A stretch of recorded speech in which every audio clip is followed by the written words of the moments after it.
The air in St. Michael's Metropolitan Hospital hummed with the quiet, sterile diligence of the night shift. It was a world of muted beeps, the soft squeak of rubber soles on polished linoleum, and hushed conversations at the nursing station. In this world, Eris Thorne was a ghost. She moved through the corridors with an economy of motion that bordered on invisibility, her face a mask of serene neutrality. She was competent, efficient, and utterly unremarkable. She was the quiet night nurse. Director Thompson, a man whose tailored suits were as sharp as his budget cuts, saw this quietness not as a virtue, but as a liability. He stood beside Dr. Marcus Vance, the hospital's vaunted head of surgery, watching Aris from the glass-walled observation deck overlooking the main floor. "That one," Thompson said, his voice a low grumble. "Thorne. I've been reviewing the staff reports. She does her job, yes. But there's nothing else there. No initiative, no engagement. She's too quiet." Vance followed his gaze. He saw a slender woman with dark hair pulled back in a severe bun, her eyes focused on a patient's chart. "She's reliable, Director. Never makes mistakes." "Mistakes can be corrected," Thompson countered, tapping a polished fingernail against the glass. "Apathy is a cancer in a team environment. She doesn't fit the culture we're trying to build. Find a reason. I want her gone by the end of the month." It was not a request. Vance sighed internally. He had more pressing matters than personnel vendettas. He was a surgeon, a man of scalpels and sutures, of definitive action and tangible results. Firing a competent nurse felt like a petty distraction. Still, an order from Thompson was not to be ignored. For the next week, Vance watched her. He saw her check IV drips with meticulous care. He saw her calm a frightened elderly patient with a soft word and a gentle hand. He saw her document every action with a precision that bordered on obsessive. He saw nothing wrong. In fact, he saw a model nurse. But he also saw what Thompson meant. She was a phantom. She spoke only when necessary, her voice low and even. She never joined the break room gossip, never laughed at a shared joke. She was a functional, breathing part of the hospital's machinery, but she lacked a soul. He cornered her one night by the medication dispensary. "Thorne, a word." She turned, her expression unreadable. "Dr. Vance." "Your work is adequate," he began, the word chosen to needle her. "But Director Thompson feels you're not integrating with the team, that you're distant." Aris simply blinked. "My job is to care for the patients, Doctor. Is their care being compromised?" Her directness was disarming. "No, but then I'm doing my job." She turned back to her task, the conversation, in her mind, clearly over. Vance was left standing there, feeling strangely dismissed. He was the head of surgery, a man whose pronouncements were treated as gospel within these walls.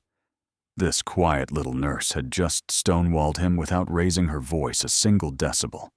He resolved to watch her more closely. He would find the mistake Thompson wanted.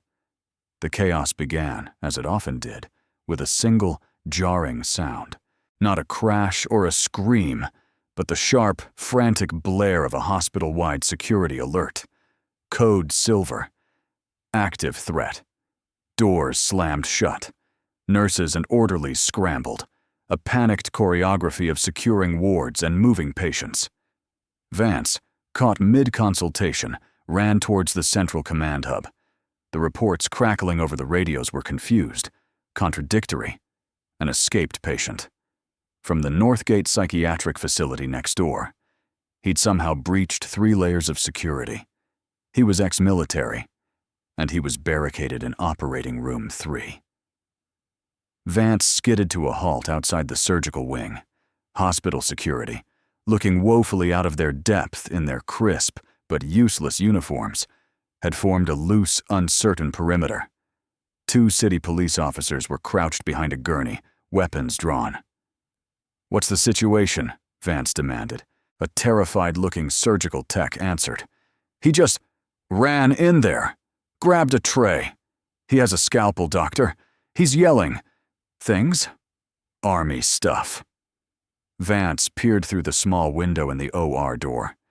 Inside, a man in a patient's gown stood in the center of the pristine white room.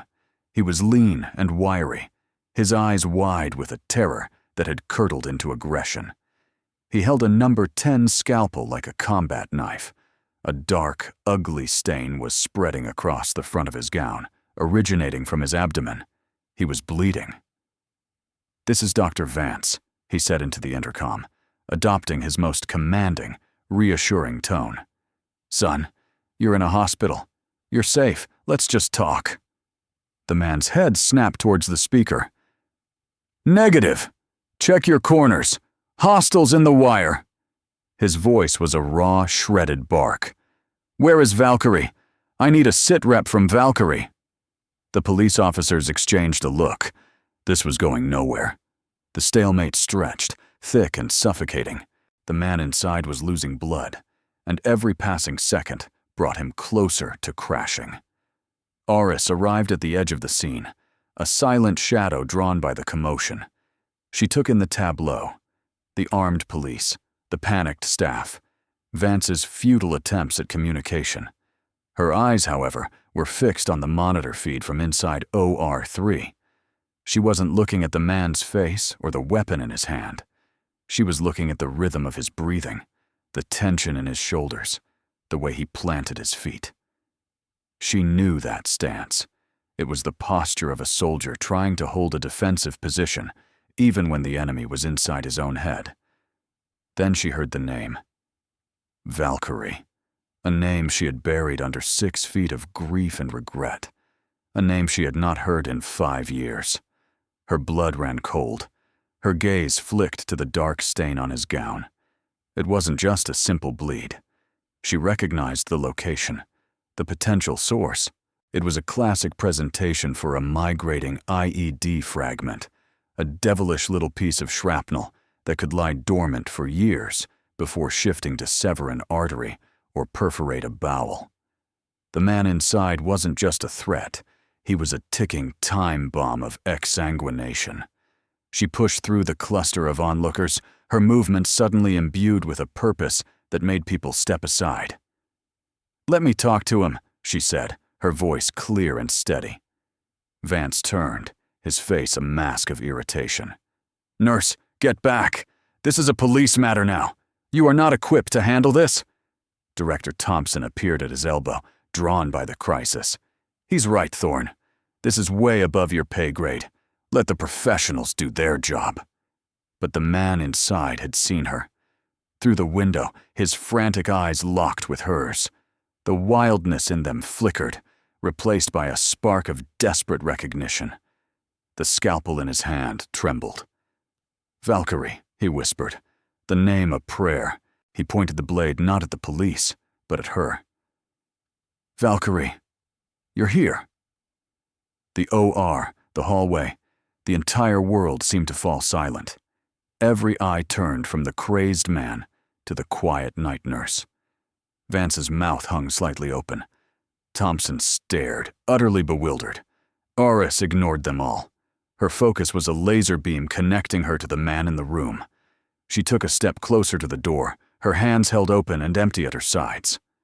"I'm here, Sergeant," she said, her voice dropping into a lower, calmer register, a tone forged in the clamor of medevac helicopters and the screams of the wounded. She used the formal address. It was about respect, about re-establishing a chain of command he could understand. "I have the watch. What's your status?" He flinched at the word Sergeant. "Riley. Cole Riley. They call me Ghost." He swayed on his feet, one hand pressing against the spreading stain on his gown. "Status is compromised. I'm taking fire." "I see that, Ghost," Aris said smoothly. "The engagement is over. The threat is neutralized. I am ordering you to stand down." "Can't," he rasped, his breath catching. "They're coming." "No one is coming through that door but me," Aris stated. Not a question. A statement of unshakable fact. I need to assess your wounds. Open the door, Sergeant.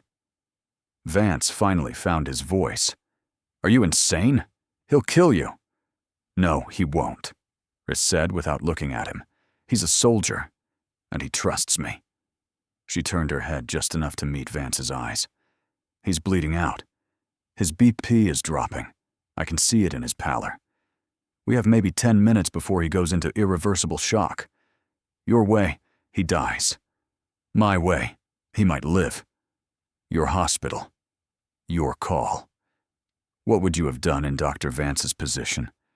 Share your thoughts in the comments. Thompson started to object, but Vance held up a hand, silencing him. He looked from Eris's face, impossibly calm, radiating an authority he had never seen, to the dying man on the monitor who only responded to her. Every instinct, every rule book, every protocol screamed no. But his gut, the primal instinct of a doctor who wants to save a life, told him something else. Open the door, Vance said to security, his voice hoarse. On her signal. Eris gave a single sharp nod. She faced the door. Riley, I'm coming in. On my authority as Valkyrie. Do you copy? A long pause. Then a faint, ragged reply. Solid copy, Valkyrie. The lock clicked. Aris pushed the door open and stepped inside, alone. The door swung shut behind her, sealing her in with the armed, unstable man. Inside, the air was thick with the scent of antiseptic and fear. Cole Riley stood his ground, the scalpel held defensively. Eris moved slowly, deliberately, her steps measured. She didn't approach him directly, but moved laterally, placing a stainless steel instrument table between them. Report, Sergeant, she said, her tone all business. Mechanism of injury. His eyes, clouded with pain and memory, struggled to focus. IED Sangjin Valley, 5 years ago. I was there, Oris said softly. I remember. You took shrapnel to the abdomen and left leg. We stabilized you for transport to Landstuhl. He nodded, a jerky, painful motion. You saved my leg. I'm going to save the rest of you now, she promised. But I need your weapon. A soldier does not threaten a medic. It's against the rules of engagement. He looked down at the scalpel in his hand, as if seeing it for the first time. His knuckles were white. It's not safe. It is now, she said. I'm here. I have command. Place the weapon on the table and step back. He hesitated, his entire body trembling with the conflict raging within him.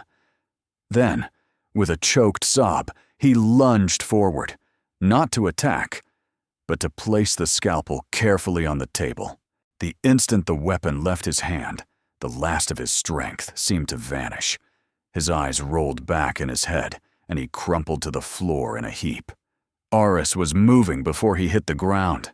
She slid across the floor, catching his head, easing him down.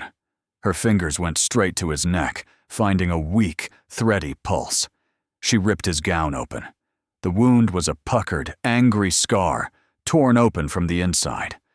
Blood wasn't just seeping, it was pulsing. She slammed her hand on the intercom button. He's down! Crash cart and trauma kit, now! Move! The door flew open. Vance and a half-dozen others poured into the room, a wave of controlled panic. They saw Aris, kneeling on the floor, already applying direct pressure. Her hands stained crimson. Get me vitals, Vance commanded, his surgeon's instincts taking over. Let's get him on the table. Prep for an exploratory laparotomy. We need to find the source of the bleed. Aris didn't look up. No time. He'll be dead before you can get him prepped and draped. What are you talking about? Vance snapped, pulling on a pair of gloves. It's standard procedure.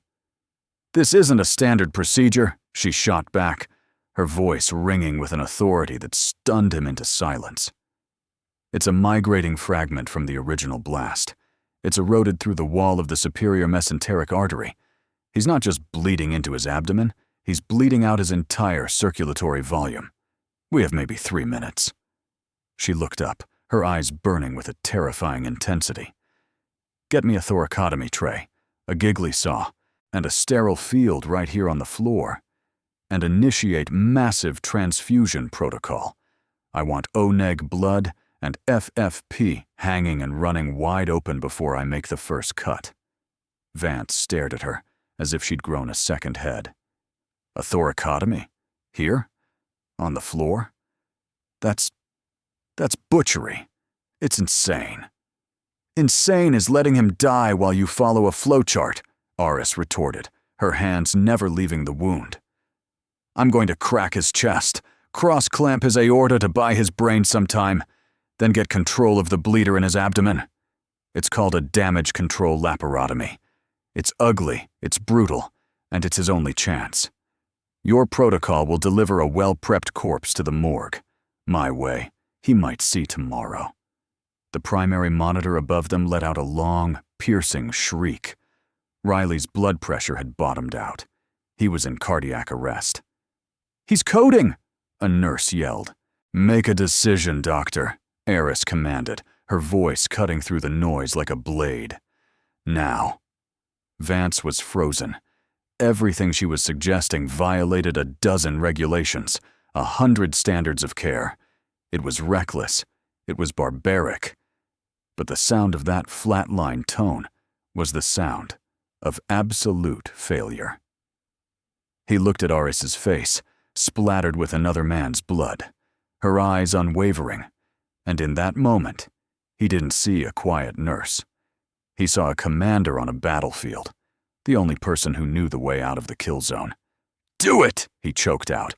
Get her what she needs, now! The team, galvanized by the decision, flew into action.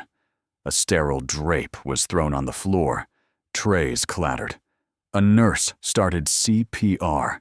The energy in the room shifted, coalescing around the kneeling woman who was now its undeniable center of gravity. Stop CPR, Aris ordered, as the thoracotomy tray was slapped into her hand. It's useless without blood pressure. She took the scalpel.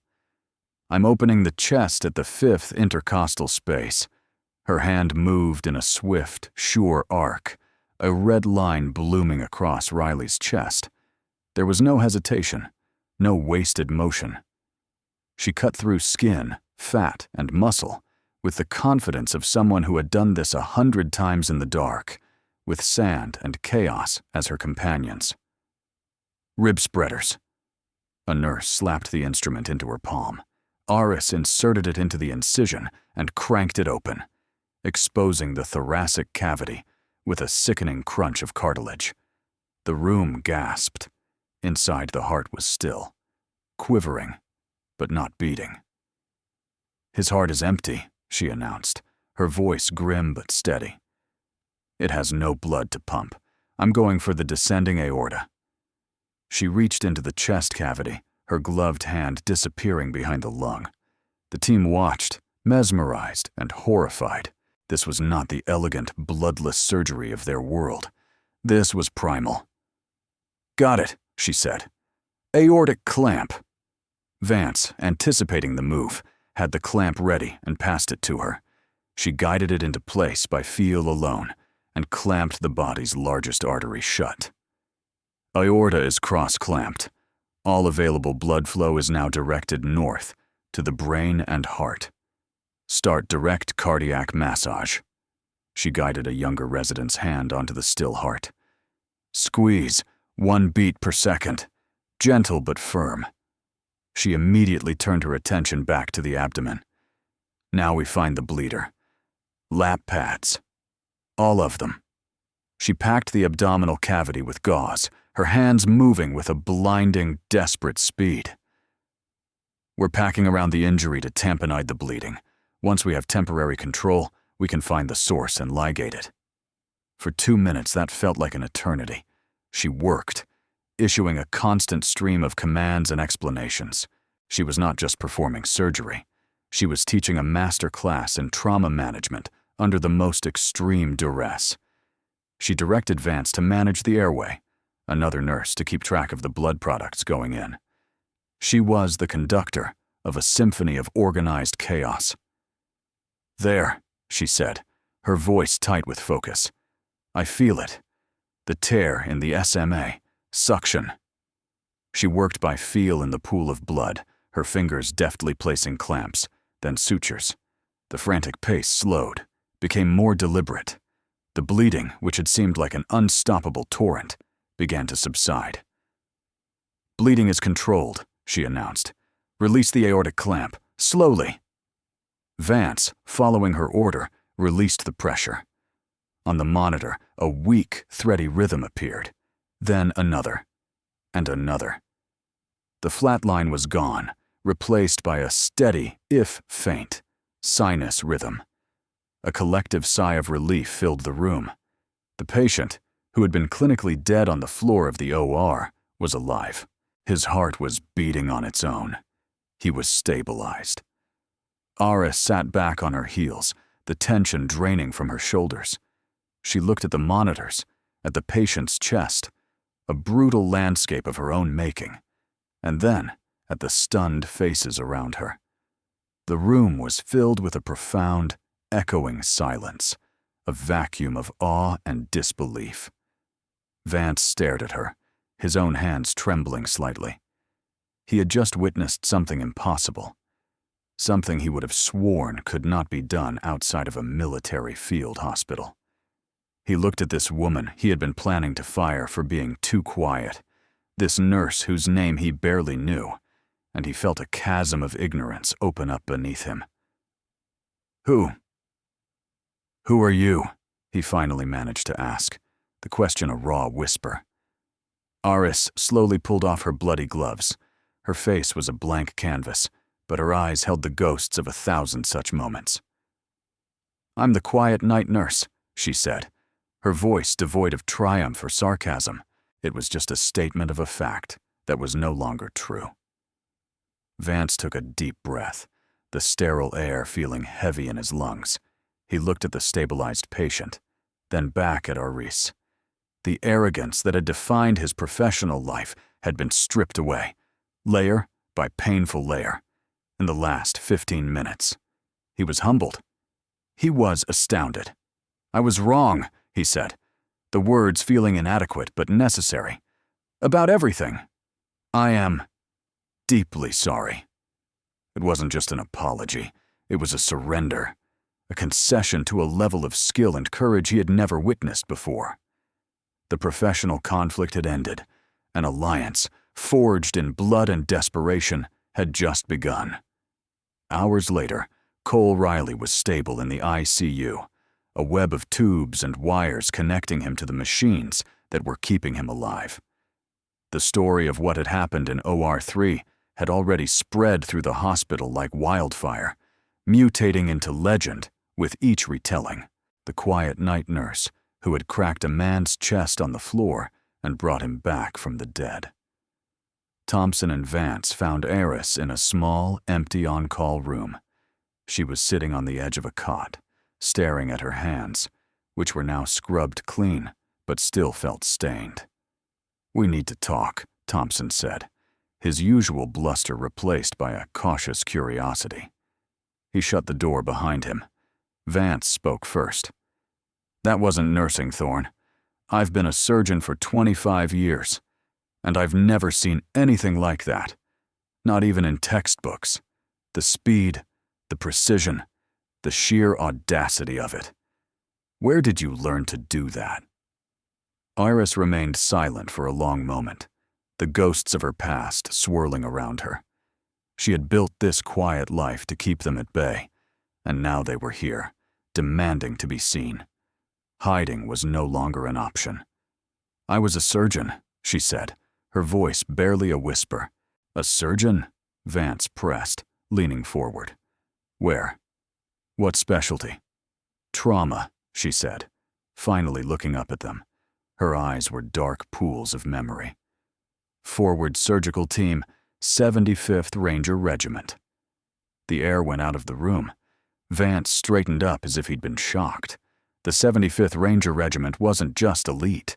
It was the tip of the spear. The surgeons attached to them were considered the best trauma specialists in the entire military, forged in the crucible of constant, high-stakes combat medicine. "A ranger surgeon?" Vance said, his voice full of disbelief and awe. My God. Why are you working here as a nurse? A surgeon with that kind of background could write their own ticket anywhere in the world. Tell us in the comments, where are you watching from? This was the question she had dreaded for 5 years. The question that kept her up at night, staring at the ceiling. The reason for her quiet, for her anonymity. "Because I failed," she said, the words tasting like ash. "There was an incident. Operation Nightingale." She spoke the name as if it were a curse. "A mass casualty event. We were in a small village in Helmand Province, a makeshift clinic in a schoolhouse. A suicide bomber hit us during a vaccination drive." Her voice became distant. Her gaze turned inward, replaying the nightmare. "There were so many. Too many. I was the only surgeon on site. The blast. It was devastating. Soldiers, villagers, children. I worked for 19 hours straight. I did everything I could. Triage, surgery, damage control. But I couldn't save them all." She swallowed hard. "I lost 17 people. The official report cited my failure to follow established triage protocol and emotional breakdown under pressure. They said I made poor decisions, that I tried to save the unsalvageable, while others with a better chance bled out." "Who wrote the report?" Vance asked gently. "My commanding officer, Colonel Eva Rostova," Aris said. "She signed it. My career was over. My reputation was destroyed. More than that, my confidence was shattered. I couldn't pick up a scalpel without seeing their faces. So I ran, changed my name, buried Valkyrie, and became Eris Thorn, the quiet night nurse. I figured if I was just a nurse, I could still help people. But no one would ever have to put their life entirely in my hands again." The room was heavy with the weight of her confession. Before Vance or Thompson could respond, a junior nurse poked her head in the door. "Dr. Thorne, sorry to interrupt, but your patient in the ICU, Sergeant Riley, he's awake, and he's asking for you. He says it's urgent." Eris found Cole Riley propped up in his bed, looking pale but lucid. The wild terror was gone from his eyes, replaced by a weary gratitude. "Doc," he rasped as she entered. "They told me what you did. Thank you." "Rest, Sergeant," she said, checking his monitors. "You've got a long road ahead." "Valkyrie," he said, his voice gaining a bit of strength. "I heard them talking. About why you left. About Operation Nightingale." He shook his head slowly on the pillow. "They lied, Doc. The official story was a lie." Aris froze, her hand hovering over his chart. "What are you talking about, Riley?" "I was there that day. I was one of the first ones wounded, medevaxed out before the worst of it. But I saw what happened," he said, his eyes intense. "The suicide bomber. He wasn't the first explosion. There was another one, maybe 30 seconds before. It came from the sky." Aris felt a dizzying sense of vertigo. "From the sky?" "A drone strike, Doctor. It missed its target. It hit the corner of the schoolhouse where you had the children lined up. That was the first wave of casualties. The bomber just ran into the chaos that followed. Rostova. She was on the comms. I heard it. Panic.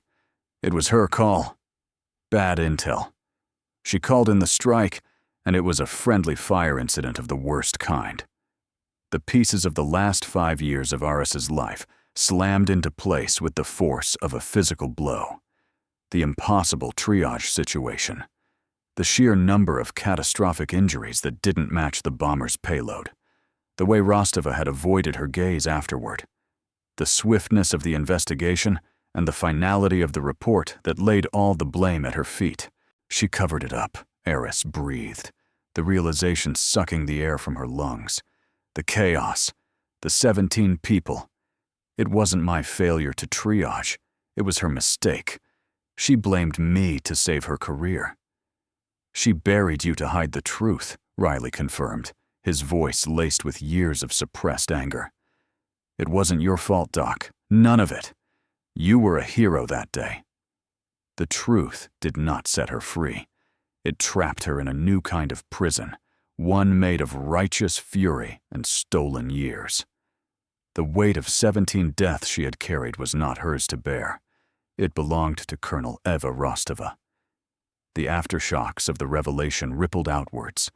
Eris's unconventional, life-saving procedure on Cole Riley had required documentation. Fingerprints had been taken from the sterile instruments as part of the post-operative review.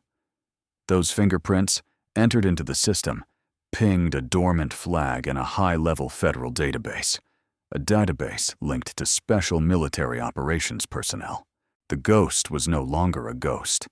Valkyrie was back on the grid. 2 days later, the threat arrived. Not in body armor and tactical gear, but in a perfectly tailored pantsuit and an aura of cold, absolute authority. Colonel Eva Rostova, now a civilian-attired deputy director of a shadowy intelligence agency, walked through the front doors of St. Michael's as if she owned the building. Her entourage of 2 grim-faced men in dark suits stayed by the entrance. She moved with the predatory grace of a wolf entering a sheep pen. She didn't ask for Aris. She knew where to find her. Aris was in the hospital chapel, the only place she could find a semblance of peace. She was staring at a stained glass window, trying to reconcile the woman she had been with, the woman she was now. "I always knew you'd surface eventually," a voice said from behind her. "Talent like yours can't stay buried forever." Aris turned. Rostova stood there, looking older, harder, but instantly recognizable, the architect of her ruin. "Colonel," Aris said, her voice dangerously level. "It's Director Rostova now," she corrected, taking a step closer. "I'm not here to arrest you, Thorne. I'm here to offer you a job." Aris laughed, a short, bitter sound that echoed in the quiet chapel. "A job? After what you did to me?" "What I did was necessary," Rostova said, her voice devoid of apology. Operation Nightingale was a tragedy, yes, but it was part of a much larger intelligence operation. Your official censure protected that operation. It was a tactical sacrifice. Unfortunate, but required. "You call destroying my life a tactical sacrifice?" Eris shot back, her control fraying. "You called a drone strike on a schoolhouse full of children and then buried the truth under my career." Rostova didn't flinch. "I see Sergeant Riley has been talking. It doesn't matter. The past is the past. What matters is the future. I never forgot your skills. Valkyrie, that display in the OR 2 days ago proved you haven't lost your edge. I'm building a new unit, a global surgical response team. We operate outside the lines, in places where Red Cross can't go. No rules of engagement, no bureaucratic oversight. Just a mandate to save high-value assets by any means necessary. It's a place where your kind of medicine isn't an aberration. It's the standard." She laid the choice bare. "Join me. The world will continue to believe Dr. Aris Thorne was a disgraced surgeon who washed out. But Valkyrie will be saving lives that no one else can touch. You can have your purpose back." It was a devil's bargain, a chance to do the work she was born to do, but at the cost of aligning herself with the woman who had betrayed her so profoundly. She could work in the shadows, her name cleared only to a select few, or she could fight for the truth and risk being crushed by the system Rostova now commanded. Aris looked at the woman before her, at the cold, calculating ambition in her eyes. She saw the truth. Rostova wasn't offering redemption. She was offering a gilded cage. "You didn't protect an operation," Aris said, her voice dropping to a steely whisper. "You protected your career. You built your new title on the graves of 17 people and left me to carry the tombstone. Semantics? Rostova waved a dismissive hand. What's your answer? No, Aris said. The word was simple, but it was forged in 5 years of pain, and it landed with the force of a hammer blow. I'm not going to be your ghost anymore. That's a foolish choice, Rostova warned, her eyes narrowing. You're making a powerful enemy. She's not alone. The voice came from the chapel doorway. Dr. Vance and Director Thompson stood there, their expressions grim. Vance had a tablet in his hand.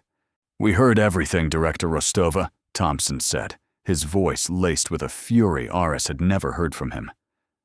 Sergeant Riley has already given a formal recorded statement to hospital legal about the drone strike, about the cover-up. Vance held up the tablet. This is a live feed to our hospital's PR director and our chief counsel. They have everything. And Director Thompson, as it turns out, sits on the board of a rather influential veterans advocacy group, one with very deep connections at the Pentagon.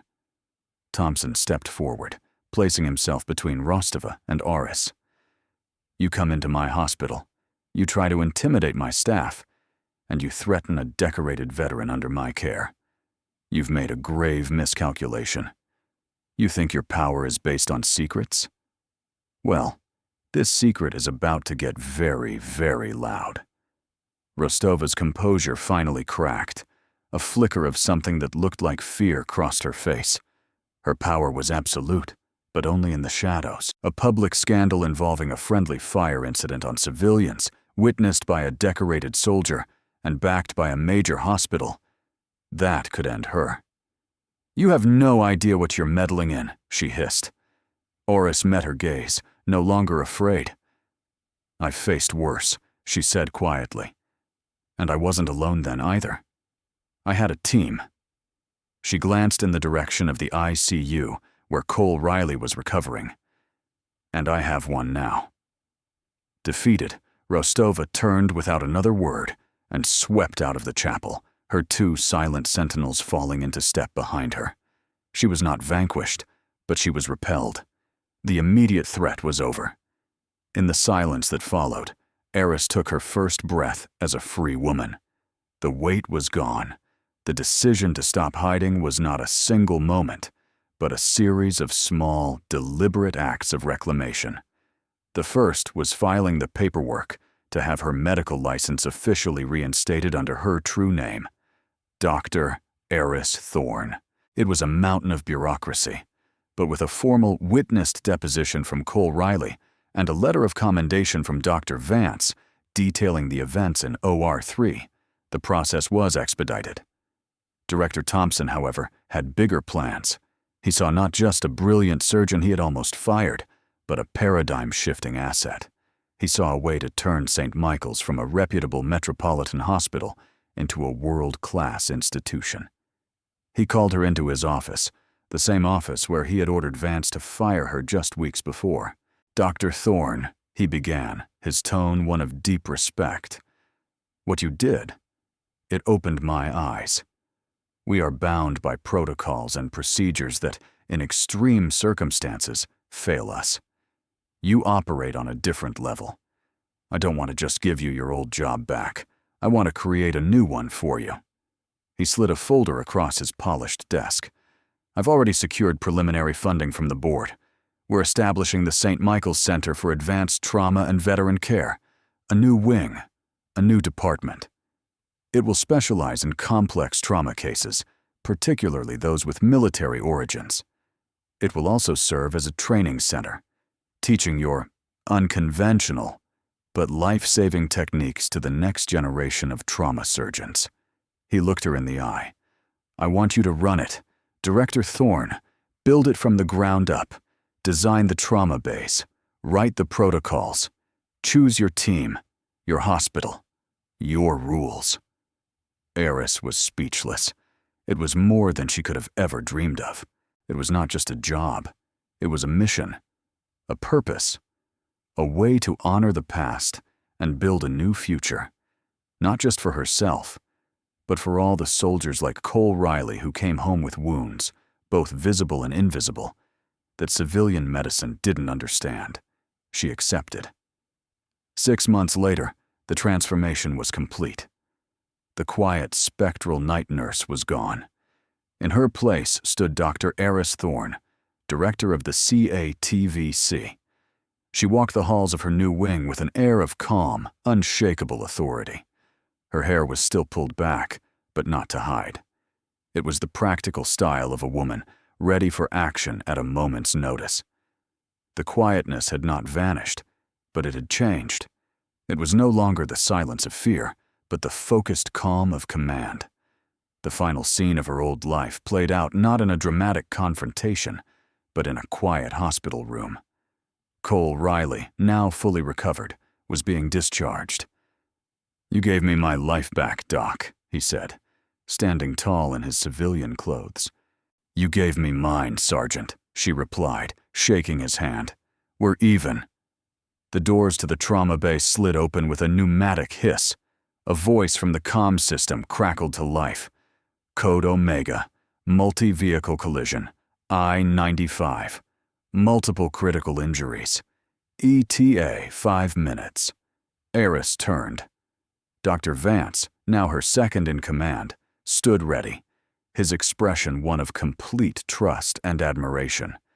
Her team, hand-picked and trained by her, assembled with a quiet efficiency that was the hallmark of her leadership.